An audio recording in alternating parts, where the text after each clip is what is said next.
اللہ تعالیٰ جب کسی کے ساتھ بھلائی کا ارادہ رکھتا ہے تو اسے کچھ خاص اشارے ضرور دیتا ہے۔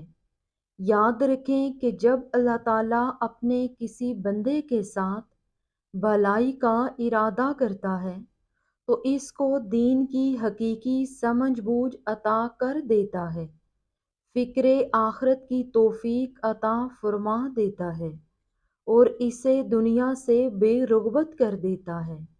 اسے اللہ کے علاوہ کسی کی پرواہ نہیں رہتی، نہ ماضی کا غم ہوتا ہے اور نہ مستقبل کا خوف، بس فکر ہوتی ہے تو اللہ کی رضا اور خوشنودی کی۔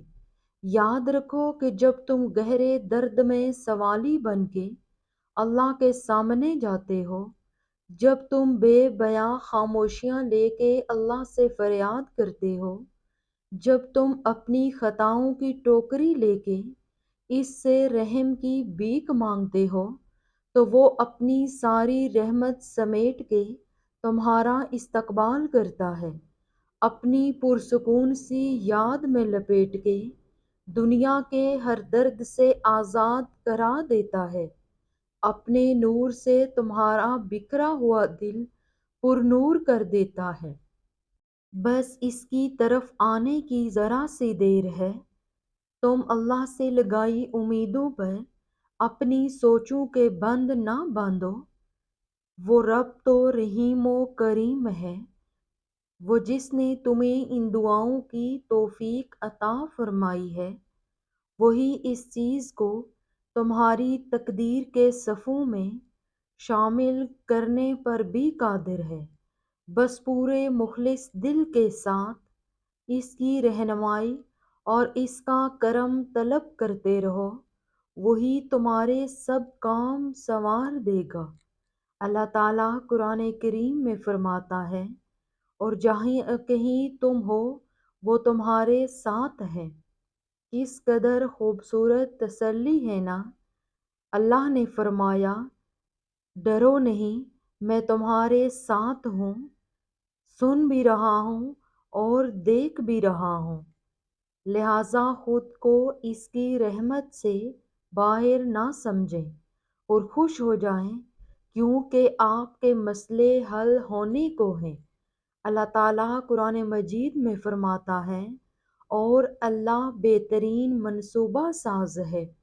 سنو، جو ہو گیا ہے اس میں بھی آپ کی بہتری تھی، اور جو ہو نہیں سکا اس میں بھی آپ کی بہتری ہے، کیونکہ وہ جس کی مرضی کے مطابق ہوا ہے وہ سب سے بہترین مصنف ہے، اور اس کی رضا سے ہونے والا کوئی بھی واقعہ، کوئی بھی حادثہ کبھی بھی برا نہیں ہو سکتا۔ یاد رکھو کہ آپ میں جتنی طاقت تھی آپ نے اتنی دعائیں مانگ لی ہیں، اور باقی کا کام اپنے اللہ پر چھوڑ دیں، کیونکہ ان دعاؤں کو پورا کرنے کی طاقت صرف اور صرف اسی اللہ کے پاس ہے، اور جو اللہ کی طاقت پر یقین رکھتے ہیں ان پر وہ اپنا خاص فضل کرتا ہے۔ اور یاد رکھو کہ اللہ کا فضل ہمیشہ معجزوں کی صورت میں ہوتا ہے۔ بلا شبہ اللہ کی مدد بہت قریب ہے۔ ایک حدیث کا مفہوم کچھ اس طرح بیان کیا گیا ہے کہ اللہ تعالیٰ جب اپنے کسی مومن بندے کے ساتھ بھلائی کا ارادہ کرتا ہے تو اسے جان، مال اور اہل و عیال کے سلسلے میں آزمائش میں ڈالتا ہے، کیونکہ اس سے بندے کو اللہ تعالیٰ سے لوح لگانے کا موقع ملتا ہے، اس کے گناہ معاف ہوتے ہیں اور اس کے درجات بلند ہوتے ہیں۔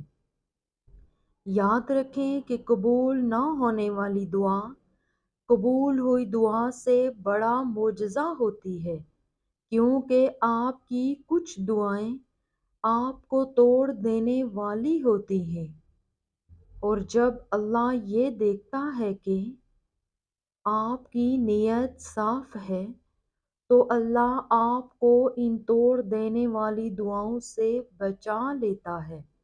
ان دعاؤں کے لیے آپ کے حق میں بہتر ہوتی ہیں اور یہ سزا نہیں ہے، بلکہ اللہ کو آپ سے اتنی محبت ہے کہ وہ آپ کو غلط کا انتخاب کرنے نہیں دے سکتا، کیونکہ اکثر اوقات ہم خود ہی اپنے دشمن ہوتے ہیں اور اللہ ہمیں ہم سے ہی بچا لیتا ہے۔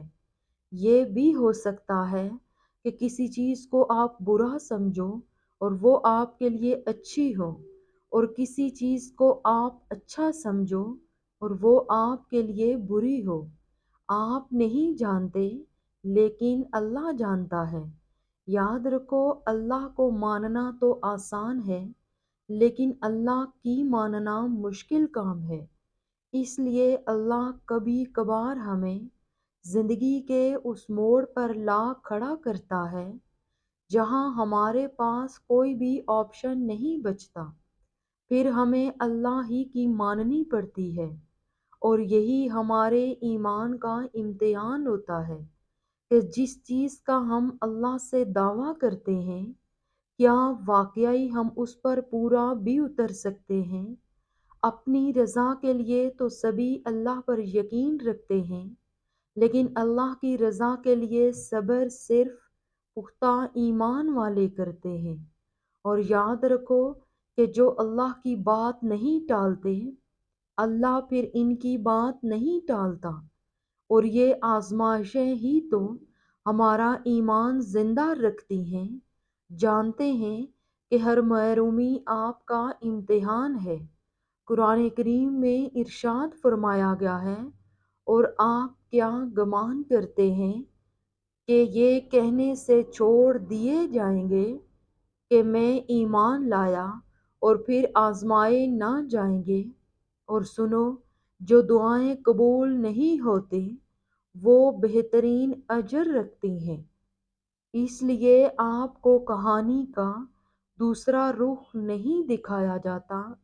یہ دعائیں زندگی میں وہ آسانیاں لاتی ہیں جن کے لیے ہم سرے سے دعا ہی نہیں کرتے۔ وہ زندگی میں بہت سی آسانیاں لا رہی ہیں، وہ بہت سے مصائب ٹال رہی ہوتی ہیں، وہ بہت سی مشکلوں کو دور کر رہی ہیں۔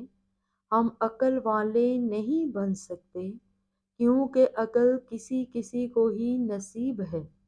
بس آپ اطمینان رکھیں اور صبر کریں، دعا کریں اور اللہ پر یقین رکھیں۔ رسول صلی اللہ علیہ وآلہ وسلم نے فرمایا، اللہ تعالیٰ جس کے ساتھ خیر و بھلائی کرنا چاہتا ہے، اسے بیماری کی تکلیف اور دیگر مصیبتوں میں مبتلا کر دیتا ہے۔ اللہ تعالیٰ قرآن میں بھی فرماتا ہے، اور ہم نے تم میں سے ہر ایک کو دوسرے کی آزمائش کا ذریعہ بنا دیا، کیا تم صبر کرو گے؟ آزمائش کے لیے چنے جانے والوں کی دعاؤں کو بھی اللہ نے قبولیت کے لیے چن رکھا ہوتا ہے۔ وہ تمہارے ہاتھوں کو تب تک خالی نہیں کرتا جب تک وہ انہیں اور بہتر چیز سے بھرنے کا ارادہ نہ کر لے۔ تو جب بھی اداس ہونے لگو تو خود کو یہ یاد دلایا کرو کہ جس نے مشکل دی ہے اس نے مدد کا بھی وعدہ کر رکھا ہے۔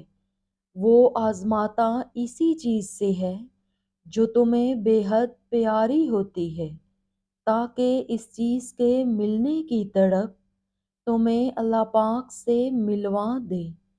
اس یقین کے ساتھ مانگو کہ اللہ ضرور دے گا، اور پھر دیکھو وہ تمہیں اتنا عطا کرے گا تم گنتی کرتے تھک جاؤ گے۔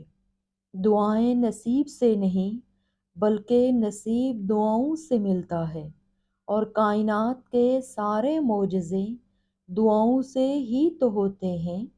اور یاد رکھو، قسمت تو اللہ نے لکھی ہے، پھر غلط تو ہو ہی نہیں سکتی۔ ہمیں تو رب پر یقین رکھنا ہے قسمت کو کبھی برا نہیں کہنا، دیکھنا تمہارا یہ یقین بہت جلد خوشخبری لائے گا، اللہ تمہاری ہر دعا قبول کرے گا۔